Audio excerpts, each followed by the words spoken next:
Hello वांगची lovers, welcome back to my channel. Last part में हमने देखा कि लन शिचेन और वांगजी दोनों ही पूरी तरीके से ड्रंक हो गए थे। वांगजी फ्रिज से सारे चिली पेपर्स निकालकर वुयिंग को दिए जा रहा था। वुयिंग उसके फेस को पिंच करते हुए कहता है, लंजा तुम सच में बहुत क्यूट हो। तभी वो किसी के चीखने की आवाज़ सुनता है। वो वांगजी को लेकर तुरंत किचन से बाहर आ जाता है और वो देखते हैं कि जेंगछा सोफे पर था और उसके ऊपर शिचैन गिर गया था। जेंगछा इरिटेटेड वॉइस में शिचैन से कह रहा था, तुम बहुत हैवी हो। शिचैन उससे दूर तो नहीं हटता, बल्कि उससे पूछने लगता है, तुम्हें चोट तो नहीं लगी ना? जेंगछा फिर उससे गुस्से में कहता है, तुमने मुझे इतनी जोर से पुश किया, ऑफ कोर्स मुझे चोट लगी है। इससे पहले कि जेंगछा कुछ कह पाता, शिचैन उसे किस करने लगता है और कहता है कि अब तुम्हें दर्द नहीं होगा। ये देखकर तो जैसे वुयिंग का मुंह खुला का खुला रह गया था। लैन शिचैन जेंगछा को किस कर रहा था और जेंगछा उसे करने दे रहा था। जेंगछा ने शिचैन को खुद से अलग नहीं किया था। ऑकवर्डली वुयिंग तुरंत अपनी आंखें कवर कर लेता है। जेंगछा शिचैन से कहता है, तुम्हारी इतनी हिम्मत, तुमने मुझे किस किया? लेकिन शिचैन उससे कहता है, क्या हुआ, तुम्हें अच्छा नहीं लगा? क्या मैं फिर से ट्राई करूं? वुयिंग ये सुनकर बहुत ज़ोर ज़ोर से हंसने लगता है। जेंगछा जैसे ही ये नोटिस करता है, वो तुरंत अपना एक शू निकालकर गुस्से में वुयिंग की तरफ फेंकता है और उससे कहता है, यहाँ से बाहर निकल जाओ। इससे पहले कि वो शू वुयिंग को टच हो पाता, वांगजी उसे बीच में पकड़ लेता है और वो शू वापस जेंगछा की तरफ फेंक देता है। वांगजी वुयिंग का हाथ पकड़ता है और उसे दरवाजे की तरफ ले जाता है। वुयिंग उससे कहता है, लंजा तुम मुझे कहाँ ले जा रहे हो? लेकिन वांगजी उसका कोई जवाब नहीं देता। वुयिंग कहता है, लंजा तुम बहुत ड्रंक हो, हमें घर चलना चाहिए। जैसे ही वो अपना सेंटेंस कंप्लीट करता है, वांगजी तुरंत उसे गोद में उठा लेता है, बिल्कुल अपनी ब्राइड की तरह। तो वुयिंग उससे कहता है, लंजा ये क्या कर रहे हो, हम सड़क पर हैं, मुझे नीचे उतारो। वुयिंग कहता है, लेकिन इस तरह नहीं, मुझे अभी नीचे उतारो, सब हमारी तरफ ही देख रहे हैं। लेकिन वांगजी उसका कोई जवाब नहीं देने वाला था, बल्कि वो वुयिंग को लेकर घर के रास्ते की तरफ अब दौड़ने लगता है। जैसे ही दोनों घर पहुंचते हैं, वांगजी दरवाजे को पैर से किक मारता है। घर जाते ही वुयिंग को सिजुई, जिनलिंग और जिंगी बैठे हुए मिलते हैं। वांगजी और वुयिंग को ऐसी हालत में देखकर तीनों जूनियर्स शॉक्ड रह जाते हैं। जिनलिंग वुयिंग से कहता है, तुम यहाँ क्या कर रहे हो? वांगजी बिना किसी पर ध्यान दिए वुयिंग को गोद में लिए हुए ही सीढ़ियों पर जाने लगता है और वुयिंग उन सारे जूनियर्स को सिर्फ बाय बाय ही बोल पाता है। दोनों वांगजी के रूम में आते हैं और वांगजी वुयिंग को बेड पर एकदम से पुश कर देता है, जिससे वुयिंग के सिर पर थोड़ी चोट लग जाती है। वांगजी तुरंत वुयिंग के सिर को अपने चेस्ट से लगाता है और उसके सिर को सहलाने लगता है। वुयिंग को लेकिन और भी सफोकेशन फील हो रहा था, क्योंकि वांगजी बहुत ज़्यादा फोर्स का यूज़ कर रहा था। वांगजी को लगता है कि ऐसा उसकी शर्ट की वजह से है। वो तुरंत अपनी शर्ट के ऊपर के कुछ बटन खोल देता है। वुयिंग तुरंत उससे अलग होते हुए कहता है, लंजा तुम सच में बहुत ड्रंक हो, प्लीज़ एक अच्छे लड़के की तरह बिहेव करो और वही करो जो मैं कहता हूँ। वांगजी ओबीडियंटली बेड पर बैठ जाता है। वुयिंग सोचने लगता है, लंजा जब सोबर होता है तो इतना हॉट लगता है और ड्रंक हो जाने के बाद इतना क्यूट लगता है, ये फेयर नहीं है। वुयिंग की नज़र फिर से वांगजी के चेस्ट के उस निशान पर जाती है। वुयिंग उससे पूछ ही लेता है, लंजा तुम्हें ये निशान कैसे लगा? वांगजी बिना किसी हेजिटेशन के तुरंत उसे जवाब देता है, तुम्हारे लिए। वुयिंग कहता है, मैं समझा नहीं, मैं तो तुम्हें पहले जानता भी नहीं था। पर वांगजी उससे कहता है, हम एक दूसरे को जानते हैं। वुयिंग एक सेकंड के लिए शॉक्ड रह जाता है, लेकिन फिर सोचने लगता है वो बस ड्रंक है और कुछ नहीं। वो लंजा को बेड पर लिटाता है और उसके पास लेट जाता है। सुबह के 3 बज गए थे, लेकिन वुयिंग अभी भी नहीं सो पा रहा था। वांगजी जो कि पूरी तरीके से ड्रंक था, वो गहरी नींद में सो रहा था। वुयिंग उसकी चीक्स पर किस करता है और वहाँ से उठकर चला जाता है। वुयिंग सोचता है कि वो लंजा के अपार्टमेंट में कई बार आ चुका है, लेकिन उसने अभी तक पूरा घर ठीक से नहीं देखा है। ऐसा सोचकर वो टॉप फ्लोर पर चला जाता है, जहाँ जाने के बाद उसे एक अबंडन रूम दिखाई देता है। वुयिंग सोचने लगता है, मैं किसी हॉरर मूवी में तो नहीं आ गया हूँ। वो बिना कुछ सोचे समझे उस रूम में अंदर चला जाता है। उस रूम में अंदर काफ़ी सारे बॉक्सेस रखे हुए थे। अजीब से येलो पेपर्स थे, जो वुयिंग को नहीं समझ आ रहा था कि वांगजी इन पेपर्स का क्या करता होगा। वो येलो पेपर्स एक्चुअली तालिस्मान्स थे। उस रूम में कुछ और अलमीराज खोलने के बाद उसे वहाँ काफ़ी सारे रोब्स दिखते हैं, कुछ वेपन्स दिखते हैं और कुछ हिस्टोरिकल्स बुक्स दिखती हैं। वुयिंग सोचने लगता है, ये सब क्या हो सकता है? क्या ये लैन जनरेशन की कोई एंटिक्स तो नहीं? लेकिन तभी उसकी नज़र दो ऐसी चीज़ों पर जाती हैं जो उसे बहुत फेमिलियर लगती है, एक तलवार और एक फ्लूट। वुयिंग एकदम फ्रीज हो जाता है। उसके कानों में बहुत आवाज़ें होने लगती हैं, एक तरीके का शोर जिससे वुयिंग घबराने लगता है। वुयिंग उस रूम को छोड़कर भाग ही रहा होता है कि तभी उसके सामने उसे एक पोर्ट्रेट नज़र आता है, एक बहुत लंबा पोर्ट्रेट जिस पर एक आदमी बना हुआ था। उस आदमी के हाथ में वही तलवार और उसकी फ्लूट थी। वुयिंग जब उस पोर्ट्रेट की और नज़दीक जाकर देखता है तो उसकी तो जैसे सांसें ही रुक जाती हैं। पेंटिंग में जो आदमी था वो वुयिंग खुद ही था। वुयिंग को एक बार फिर अपनी आंखों के सामने नाइटलेस सिटी वाले दिन के सारे वो सीन्स दिखाई देने लगते हैं। वो चिल्लाने लगता है और घबराकर उस रूम को बंद करके वापस वांगजी के रूम में आ जाता है और वो वांगजी के पास लेट जाता है। अंधेरे में ही वो उससे एक बार फिर पूछता है, लंजा कौन हो तुम? सुबह होती है। इस बार वुयिंग वांगजी से पहले उठ गया था। धीरे धीरे वांगजी भी नींद से उठता है। वुयिंग उससे पूछता है, लंजा तुम ठीक हो ना? कल रात को तुम ड्रंक हो गए थे, मुझे माफ़ कर दो, मुझे नहीं पता कि तुम और तुम्हारे ब्रदर वाइन नहीं पी सकते। वांगजी कहता है, ब्रदर कहाँ हैं?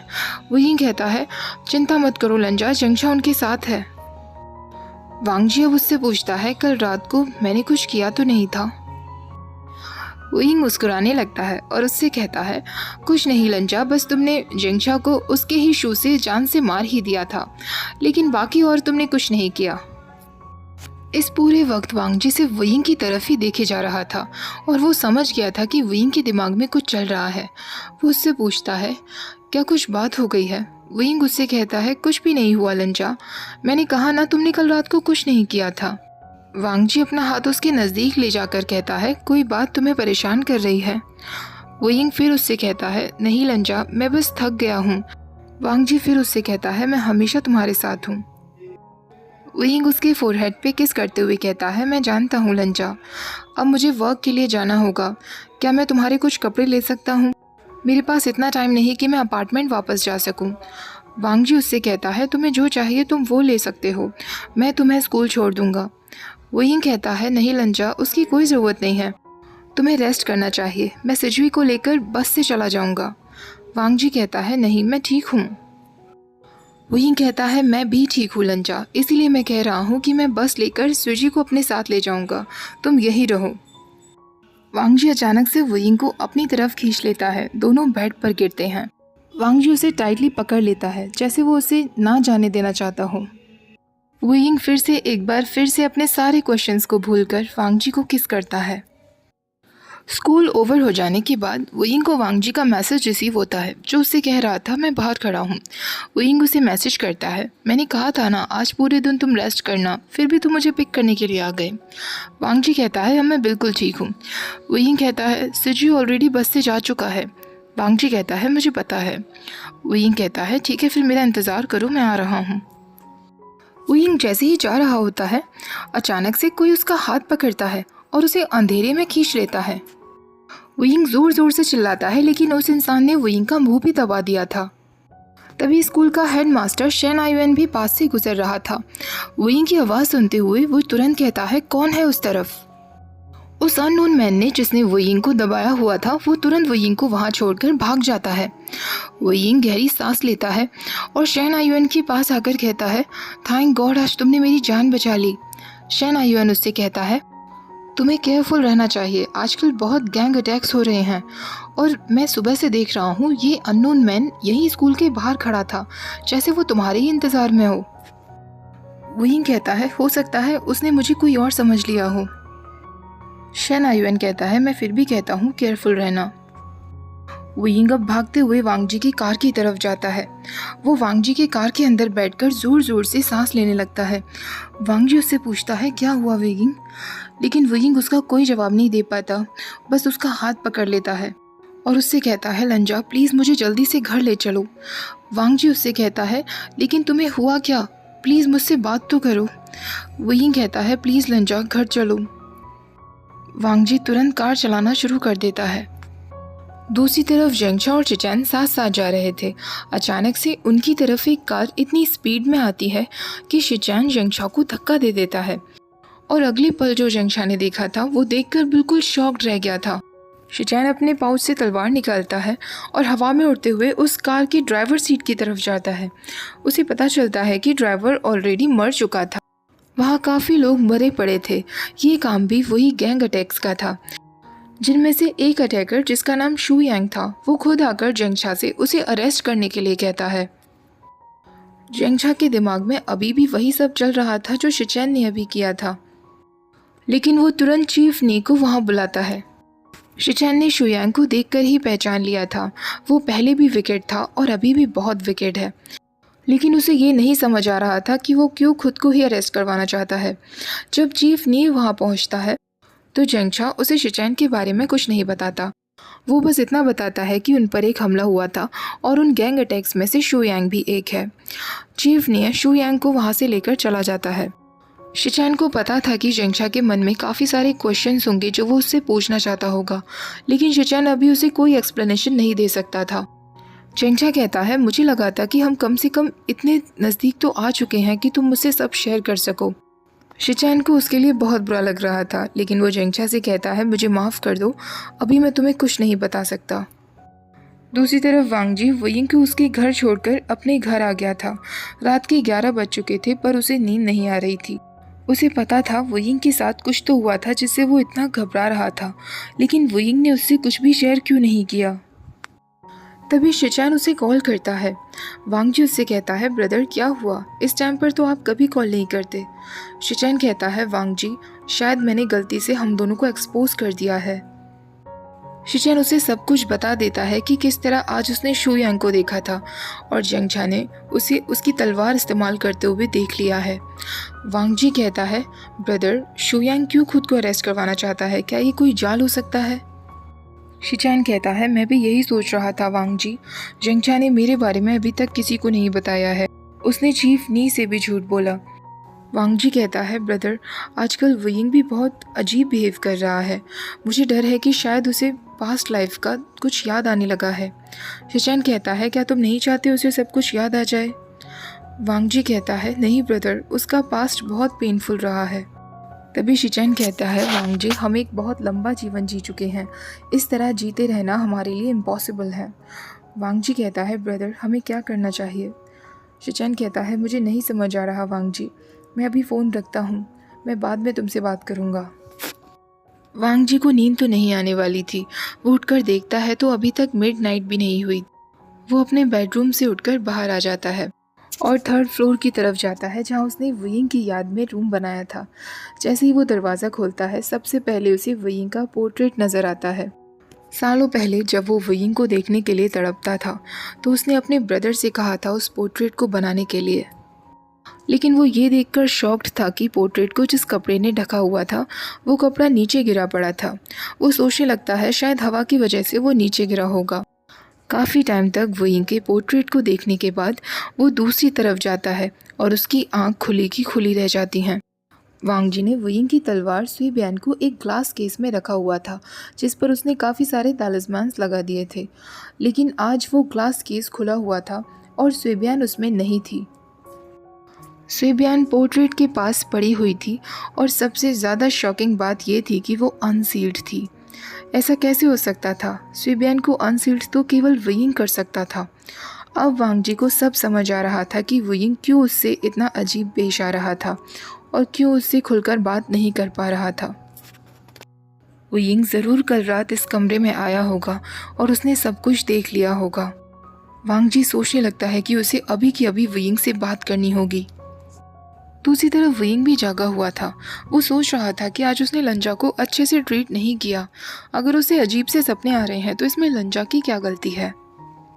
हालांकि ये बात थोड़ी अजीब है कि लंजा के एक रूम में वोयिंग की एक ऐसी पोर्ट्रेट है जो एंशियंट टाइम की है, लेकिन इस बारे में उसे वांगजी से एटलीस्ट बात तो करनी होगी। ऐसा सोचकर वोयिंग वांगजी को मैसेज करता है, लंजा मुझे पता है बहुत लेट हो गया है, पर क्या हम बात कर सकते हैं। वांगजी का तुरंत उसे रिप्लाई आ जाता है, हाँ। वोयिंग कहता है, क्या तुम मेरे घर आ सकते हो। वांगजी कहता है, मैं रास्ते में हूँ, बस आ रहा हूँ। वोयिंग सरप्राइज था कि लंजा जगा हुआ था और रास्ते में था। वो सोच रहा था कि वो सारे क्वेश्चंस की शुरुआत कैसे करेगा कि तभी उसके दरवाजे पर नॉक होता है। वुयिंग सोचने लगता है अभी तो बस 10 मिनट हुए हैं, क्या लंजा ऑलरेडी यहाँ आ गया है। वो एक गहरी सांस लेता है और दरवाज़ा खोल देता है, लेकिन जो उसके सामने खड़ा था वो लंजा नहीं था। वो तुरंत दरवाज़ा बंद करने की कोशिश करता है, लेकिन सामने वाले इंसान के फोर्स की वजह से वो नहीं कर पाता। वुयिंग उस इंसान को पहचान गया था, ये वही था जिसने स्कूल में भी उसका पीछा किया था। तभी अचानक एक आवाज़ होती है। वुयिंग पीछे मुड़कर देखता है, उसे एक ब्लर्ड फेस दिखाई देता है। वो वुयिंग को इतनी ज़ोर से मारता है कि वुयिंग वहीं की वहीं बेहोश हो जाता है। वांग जी वुयिंग के अपार्टमेंट पर जितना जल्दी हो सके उतना जल्दी पहुंचने की कोशिश करता है। वो जैसे ही वुयिंग के रूम में पहुंचता है, वो देखता है कि दरवाज़ा ऑलरेडी खुला हुआ था। वांग जी फिर भी नॉक करता है, कई बार वुयिंग को आवाज़ देता है, लेकिन अंदर से कोई आवाज़ नहीं आती। हार कर वो खुद अंदर चला जाता है। वो देखता है कि टेबल के पास वुयिंग का फ़ोन नीचे पड़ा हुआ था। अब उसे और भी ज़्यादा डर लगने लगता है। वो सारे रूम्स चेक करता है, लेकिन उसे वुयिंग की कोई आवाज़ नहीं आ रही थी। जब वो वापस डोर के पास आता है तो वहाँ ब्लड पड़ा हुआ था। उसे शिचैन की बातें याद आती हैं कि कुछ अननोन मैन के ग्रुप ने उस पर हमला किया था। क्या वुयिंग के साथ भी ऐसा ही कुछ हुआ होगा? ऐसा सोचकर वांग जी तुरंत अपनी कार के पास वापस जाता है और अपने ब्रदर को कॉल करते हुए कहता है, ब्रदर मुझे आपकी मदद चाहिए, मैं आपके अपार्टमेंट आ रहा हूँ। वो जैसे ही अपार्टमेंट पहुंचता है घबराते हुए कहता है, ब्रदर वो वहाँ नहीं है, वो जा चुका है। शिचैन उसके शोल्डर्स पर हाथ रखते हुए कहता है, वांग जी घबराओ मत, मुझे धीरे धीरे बताओ क्या हुआ। वांग जी उससे कहता है, ब्रदर वुयिंग को सब कुछ पता चल गया है, उसने स्वीबियान और उस पोर्ट्रेट को भी देख लिया है। शिचैन कहता है, तो क्या वो कहीं चला गया है? वांग जी कहता है, नहीं ब्रदर मुझे नहीं पता, मैं अभी उसके अपार्टमेंट गया था जहाँ मैंने ब्लड देखा। वुयिंग वहाँ नहीं है, कोई उसे ले गया है ब्रदर, मुझे उसे ढूंढना होगा। शिचैन कहने लगता है, अगर ये गैंग अटैक्स का काम है तो वो वे वुशन को क्यों टारगेट करेंगे। तभी वांग जी को वुयिंग की कई सारी बातें याद आती हैं जो उसने अपने पेरेंट्स के बारे में बताई थी। वांग जी कहता है, ब्रदर वुयिंग के पेरेंट्स भी इसी तरह मारे गए थे, उन पर हमला हुआ था। वुयिंग जब 6 साल का था तब उसके खुद के घर में आकर कुछ लोगों ने उसके पेरेंट्स को जान से मार दिया और वो लोग कभी पकड़े नहीं गए। अब मुझे और भी डर लग रहा है ब्रदर, मुझे उसे ढूंढना ही होगा, मैं जा रहा हूँ। तभी शिचैन उसका हाथ पकड़ते हुए कहता है, वांग जी क्या तुम्हें पता भी है कि वो कहाँ है? इस टाइम पर तुम कहाँ जाओगे? वांग जी तुरंत उसका हाथ हटाते हुए कहता है, मुझे नहीं पता, मुझे ये सब की कोई परवाह नहीं है, लेकिन इस बार मैं उसे बिल्कुल नहीं खोऊंगा, चाहे कुछ भी हो जाए मैं उसे कुछ नहीं होने दूंगा ब्रदर। उन दोनों को नहीं पता था कि जेंगशा वहीं से होकर गुजर रहा था जो अपनी शिफ्ट से लौट रहा था। जेंगशा अचानक से रुकता है और वांग जी से कहता है, तुम किसकी बात कर रहे हो? तुमने अभी वुयिंग का नाम लिया था, क्या उसे कुछ हुआ है? वांग जी जेंगशा पर कभी भी विश्वास नहीं करता था, वो उसे कुछ नहीं बताना चाहता था, लेकिन तभी शिचैन कहता है, वांग जी हम उस पर विश्वास कर सकते हैं, वो ऑफिसर हैं, वो हमारी मदद करेंगे। वांग जी जेंगशा को बताता है, वुयिंग ने आज रात मुझे मिलने के लिए बुलाया था, लेकिन जब मैं उसके अपार्टमेंट गया तो वो वहाँ नहीं था। वहाँ स्ट्रगल के निशान थे और ज़मीन पर ब्लड था। जेंगशा ये सुनते ही घबरा जाता है और वो उन दोनों से कहता है, हमें अभी के अभी चीफ निये के पास जाना होगा। वो तीनों वहाँ से निकल जाते हैं। चीफ ने ऑलरेडी शू यांग से क्वेश्चंस कर रहा था। जैसे ही वो तीनों वहाँ पहुँचते हैं, जेंगशा चीफ ने से कहता है, चीफ एक और अटैक हुआ है और इस बार मेरे भाई पर। शू यांग अपनी विकेट स्माइल देते हुए कहता है, इसका मतलब उन लोगों ने काम कर दिया। वांग जी उससे कहता है, क्या मतलब है तुम्हारा, अभी के अभी एक्सप्लेन करो। शू यांग कहता है, मुझसे क्यों पूछ रहे हो, मैं तो बस वैन रोहान के ऑर्डर्स को फॉलो कर रहा था। वैन रोहान का नाम सुनते ही नी मिंगजे को बहुत गुस्सा आने लगता है। सालों पहले नी मिंगजे का फादर, जो कि एक ऑफिसर ही था, इन्हीं गैंग अटैक्स को लेकर वैन रोहान को इन्वेस्टिगेट कर रहा था। इन्वेस्टिगेशन के दौरान ही नी मिंगजे के फादर की जान चली गई। तब से ही नी मिंगजे को पूरा शक था कि उसके फादर को मरवाने में वैन रोहान का ही हाथ था। नी मिंगजे गुस्से में कहता है, इसका मतलब वो बास्टर्ड ही इन सब गैंग अटैक्स का लीडर है। शू यांग कहता है, वैन रोहान सेलिब्रिटीज को मूवीज और इवेंट्स दिलवाने का काम करता है। तुम्हें क्या लगता है आजकल वो तुम्हारे भाई ह्वेसांग में इतना इंटरेस्ट क्यों दिखा रहा था और उसे काम दिलवा रहा था? वांग जी तुरंत शू यांग का कॉलर पकड़ते हुए कहता है, मुझे अभी के अभी बताओ कि वैन रोहान कहाँ है। शुयांग कहता है वो नाइटलेस सिटी में है। वांग जी एक सेकंड के लिए भी इंतज़ार नहीं करता और तुरंत वहाँ से जाने लगता है। शिचैन कहता है वांग जी क्या तुम पागल हो गए हो, तुम अकेले जाओगे? वांग जी उससे कहता है ब्रदर कुछ भी हो जाए मुझे उसे ढूंढना होगा, मैं उसे फिर से नहीं खो सकता, आप क्यों नहीं समझते? शिचैन कहता है वांग जी हम जानते हैं कि वैन रोहान की कैपेबिलिटीज़ क्या क्या हैं, तुम अकेले नहीं जा सकते, हमें सोचना होगा। लेकिन वांग जी फिर नाम में सिर हिलाते हुए कहता है मैं और इंतज़ार नहीं कर सकता। तभी नी मिंगजे कहता है ये तुम दोनों क्या बातें कर रहे हो, बहुत देर से मैं नोटिस कर रहा हूँ, तुम दोनों कुछ छुपा रहे हो। शिचैन और वांग जी एक दूसरे की तरफ देखते हैं। उन दोनों ने पहले ही सोच लिया था कि उन्हें अब आगे क्या करना है। शिचैन का कहना सही था, वो जिंदगी भर तो ऐसे नहीं जी सकते। आखिरकार शिचैन नी मिंगजे और जेंगशा की तरफ मुड़ते हुए कहता है मैं और मेरा भाई हम दोनों इमोर्टल हैं, हम दोनों 3000 सालों से जिंदा हैं। नी मिंगजे उससे कहता है ये क्या बकवास कर रहे हो, क्या तुम्हें ये सब मजाक लग रहा है?